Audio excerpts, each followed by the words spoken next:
ఈరోజు అయితే మేము సొరకాయ చారు చేసుకుంటున్నాం. ఇగో పూల గింజలు, ఇగో పచ్చిమిర్చి, ఉల్లిగడ్డ, వెల్లుల్లి ముద్ద, ఇగో బెల్లం, కల్జామాకు, కొంచెం శనగపిండి, ఇగో చింతపండు రసం, ఇగో సొరకాయ ముక్కలు, ఇగో నూనె 2 పావుల నూనె పోసి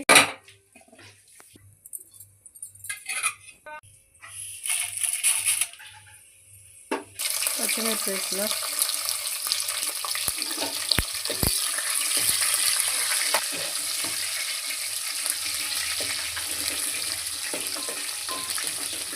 గోల్లాక కలజామాకు వేస్తున్నట్టు ఇక వక్కలు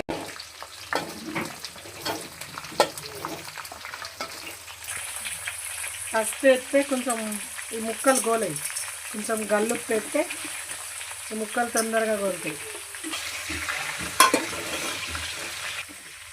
ఇవి మంచిగా కలుపుకొని మూత పెట్టుకోవాలి. పులుసు వస్తే మళ్ళీ ముక్కు ఉడకది.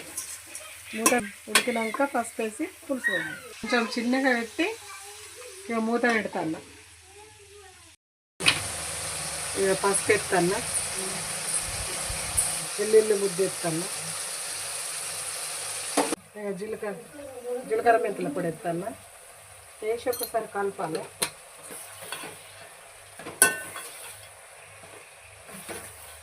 ఒక్కలు మంచిగా గోలితే ఇక చారు పోసుకుంటే ఒక్కలు మంచిగా గోలాలి. గోలినాక చారు పోయాలి. ఇక బెల్లం వేస్తాను. బెల్లం ఎందుకు వేసుడు అంటే చారులా పుల్లగా ఉంటుంది, కొంచెం తీయగా వస్తుంది.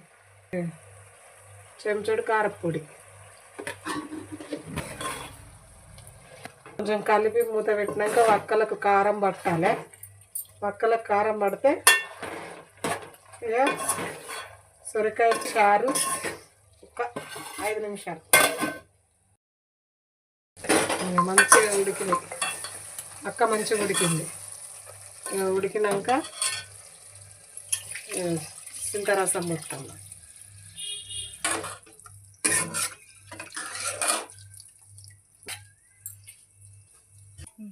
ఇక శనగపిండిలో నీళ్ళు పోస్తాను. ఇక శనగపిండి కలిపితే కొంచెం చారు చిక్కగా వస్తుంది, టేస్ట్ కూడా ఉంటుంది. శనగపిండి వేసుకొని చారు చేసుకుంటే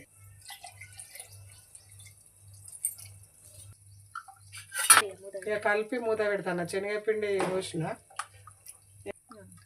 శనగపిండి టేస్ట్ కూడా ఉంటుంది సొరకాయ చారు. ఇక మూత పెడతాను.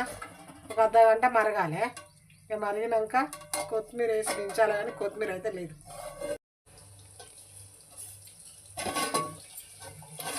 చారు అయితే రెడీ అయింది ఫ్రెండ్స్. సొరకాయ చారు రెడీ. మీరు ఎలా చేస్తారో కామెంట్ బాక్స్లో కామెంట్ చేయండి. కొత్తగా చూసే వాళ్ళు ఉంటే సబ్స్క్రైబ్ చేసుకోండి. సొరకాయ చారు సూపర్.